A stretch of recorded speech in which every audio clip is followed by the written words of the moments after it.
Welcome to bird media. నేను మీ Pawan Krishnamurthy. Delimitation bill, మహిళా reservation bill, రాజ్యాంగ సవరణ వీటిని నిన్న వ్యతిరేకించారు. ఇండి కూటమి సభ్యులందరూ కూడా వ్యతిరేకించారు. ఇందులో మెజారిటీ కాంగ్రెస్. దాని తర్వాత రాహుల్ గాంధీ మాట్లాడుతూ దక్షిణాదికి అన్యాయం జరగదు, మేము ఉన్నాం ఖచ్చితంగా అంటూ మాట్లాడాడు. కాకపోతే చరిత్రలోకి ఒకసారి వెళ్తే, so before going to history చాలామంది మాట్లాడేది, సరే అధికార పక్షంలో ఉన్నటువంటి చంద్రబాబు నాయుడు గారు, పవన్ కళ్యాణ్ గారు వీళ్ళు మాట్లాడతారు ఏమని, దీనికి వీళ్ళు అన్యాయం చేశారు, ఇది చాలా చారిత్రాత్మక తప్పిదం అని. సరే రాజకీయ నాయకులు మాట్లాడేది పక్కన పెట్టేద్దాం. సామాన్యులు సైతం నిన్న జరిగినటువంటి సమావేశాలు, వాటికి సంబంధించినటువంటి వివరాలు చూసినప్పుడు ప్రతి ఒక్కళ్ళు అనేది ఒక్కటే, ఎస్ నిజంగానే ఒక చాలా పెద్ద తప్పిదం చేసింది ఇండి కూటమి. ఇప్పుడు దక్షిణాదిలో ఉన్నటువంటి రాష్ట్రాలు, ముఖ్యంగా ఎన్డీఏ గవర్నమెంట్ లేనటువంటివి కర్ణాటక కావచ్చు, తమిళనాడు కావచ్చు, కేరళ కావచ్చు, వీళ్ళందరూ కూడా వీళ్ళు అన్యాయం చేశారు, వీళ్ళు దక్షిణాదికి అన్యాయం జరిగేలాగే నిన్న ప్రవర్తించారు అనేటువంటిది ఎస్టాబ్లిష్ చేస్తున్నారు. అలాగే చారిత్రక ద్రోహానికి సంబంధించి, అంటే ద్రోహం జరగదు అని మాట్లాడుతున్నటువంటి కాంగ్రెస్ పార్టీ మరి గతంలో చేసినటువంటి ద్రోహాల పరిస్థితి ఏంటి అన్నది కూడా చాలామంది డిస్కస్ చేస్తున్నారు సోషల్ మీడియాలోనే. ఇది ఇప్పటిది కాదు, 2023లో అయినటువంటి చట్టం 2024 లేదు 2026 దగ్గరకు వచ్చేసరికి మనకి ఎందుకు అవ్వలేదు అన్నదానికి ఇప్పుడు ఏదో మాట్లాడుతున్నారు కదా. కాంగ్రెస్ పార్టీ చేసినటువంటి ఘోరమైనటువంటి తప్పిదం ఏంటో తెలుసా ఎవరికైనా? మహిళా బిల్లుకి వాళ్ళు వ్యతిరేకులు, మహిళల రిజర్వేషన్కి కాంగ్రెస్ పార్టీ 100% వ్యతిరేకం. పైకి మాత్రం చెప్తున్నారు సేమ్ యాజ్ మనకి, వదిలేండి ఇక్కడ అవసరం లేదు, నేషనల్ లెవెల్ కాబట్టి నేషనల్ లెవెల్ అని మాట్లాడుకుందాం. ఆ రోజు ఉన్నటువంటిది కూడా మనం చూస్తే, ఈ మహిళా రిజర్వేషన్ బిల్ పాస్ చేయడంలో కాంగ్రెస్ పార్టీకి ఉన్నటువంటి శ్రద్ధ ఇప్పుడు ఏదైతే మాట్లాడుతున్నారో దానికి సంబంధించి చూసినప్పుడు, యూపీఏ మహిళా సూపర్ ప్రధాని సోనియా గాంధీ ప్రభుత్వం ఉన్నప్పుడు 2008లో మహిళా రిజర్వేషన్ బిల్లు రాజ్యసభలో పెట్టి 2010 మార్చి 9వ తేదీన రాజ్యసభలో 186 ఓట్ల మెజారిటీతో బిల్ పాస్ చేశారు. కానీ ఆ బిల్లుని లోక్సభలో ఈనాటికి కాంగ్రెస్ ప్రభుత్వం ఎప్పుడూ ప్రవేశపెట్టలేదు.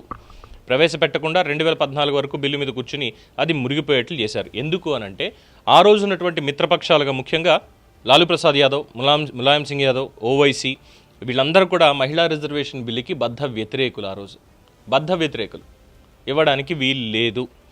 సో ఆ రోజు ఉన్నటువంటి పరిస్థితి, పార్లమెంట్లో వాళ్ళ మద్దతుతోటే యూపీఏ గవర్నమెంట్ ఆ రోజు నడుస్తోంది. సో రాజ్యసభలో పాస్ అయిపోయింది. రాజ్యసభలో ఎందుకంటే ఆ రోజుల్లో కనీసం కొంచెం మేధావులు ఉన్నటువంటి వాళ్ళు ఉన్నారు, వాళ్ళు మాట్లాడుతున్నారు అని చేశారు కాబట్టి అక్కడ పాస్ చేయించేసుకుంది బాగానే. కానీ లోక్సభ దగ్గరకు వచ్చేసరికి ఇక్కడ సొంత పార్టీలోనే, సొంత కూటమిలోనే ఉన్నటువంటి వాళ్ళు ఎక్కడ మళ్ళీ ప్రభుత్వాన్ని కూల్చేస్తారో, 2008లోనే జరిగినటువంటి సంఘటన ఇది, కూల్చేస్తారు అని చెప్పి బిల్లుని పూర్తిగా మురగబెట్టేశారు. తర్వాత 2009 ఎన్నికలయ్యాయి, 2010లో దాన్ని మళ్ళీ తీసుకొచ్చింది, చేసింది. రెండోసారి మళ్ళీ వాళ్లే కదా మద్దతు ఇవ్వాల్సింది, అందుకని. సో అలా జరిగింది. సో వీళ్ళు వ్యతిరేకించినటువంటి వాళ్ళు, కానీ ముఖ్య ప్రతిపక్ష పార్టీ బీజేపీ దానికి మద్దతు పలికిందన్నది ఎంతమందికి తెలుసు? నేనేమి బీజేపీ పార్టీ సపోర్టర్ని కాదు, నేనే వాళ్ళకి మద్దతుగా మాట్లాడట్లా, బట్ జరిగినటువంటి ద్రోహం గురించి మాత్రమే మాట్లాడుతున్నాను కదా. బీజేపీ మహిళా బిల్లుకి ఆ రోజు మద్దతు తెలియజేసింది. సభలో ఉన్నటువంటి వాజ్పేయి గారు కానీ, అద్వానీ గారు కానీ వీళ్ళందరూ మద్దతు తెలియజేశారు. ఎస్, మహిళలకి ఖచ్చితంగా రిజర్వేషన్ ఇచ్చి తీరాల్సిందే, 33% రిజర్వేషన్ అనేది వాళ్ళకి ఇవ్వాలి అని చెప్పి స్పష్టంగా చెప్పారు.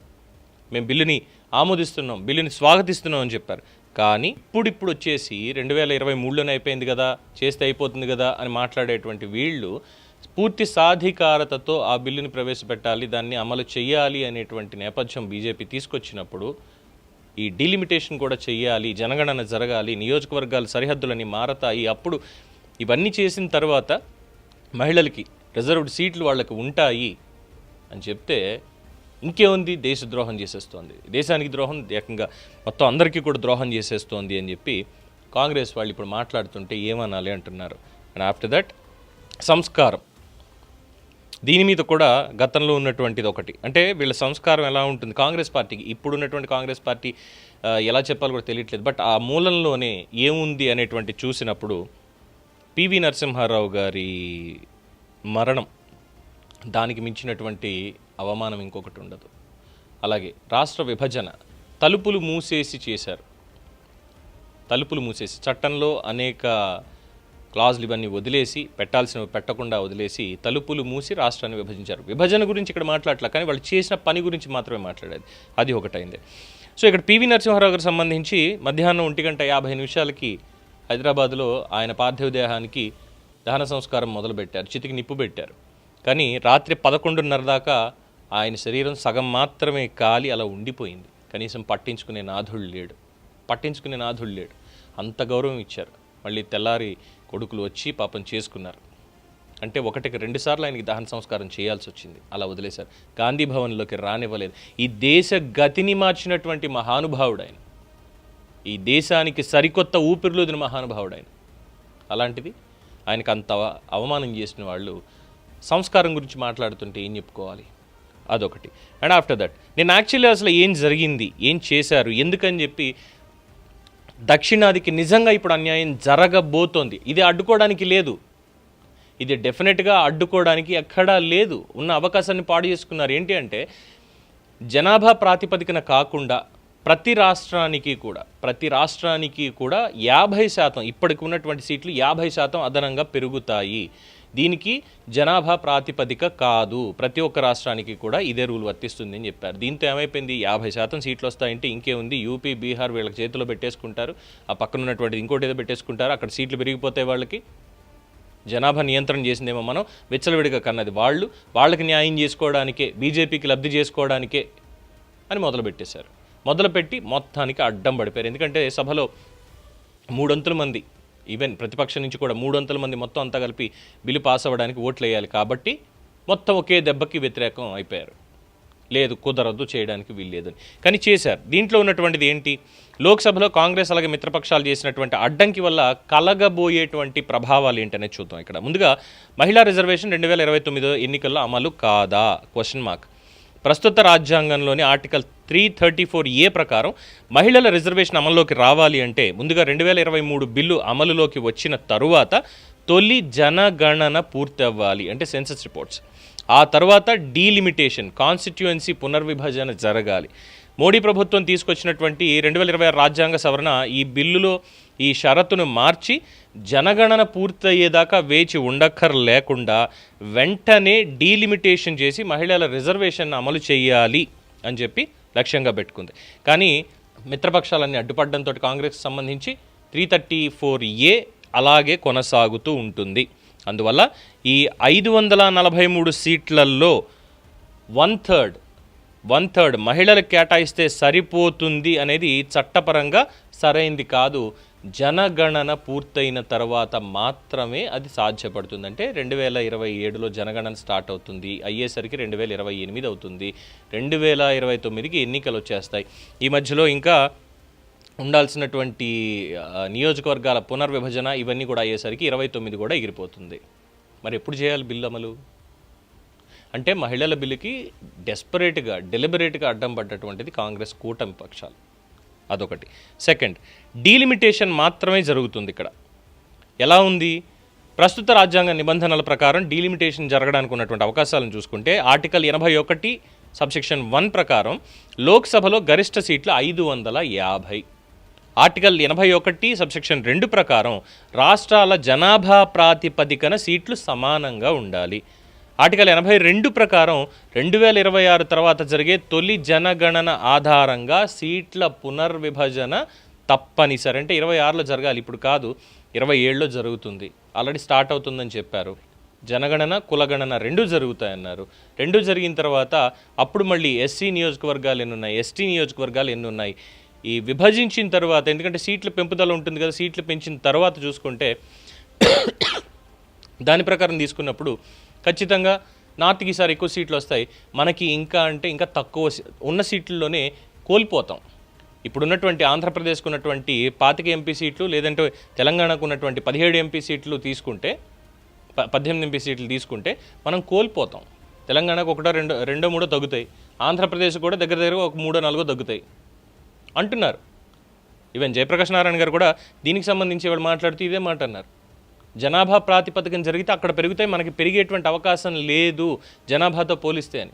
అంటే జనాభా కంట్రోల్ చేసుకోవడం వల్ల ఈ జనాభా లెక్కలు సెన్సస్ చేయడం వల్ల వచ్చేటువంటి పరిణామం ఇది మనకి. సో ఇప్పుడు ఏది కరెక్ట్?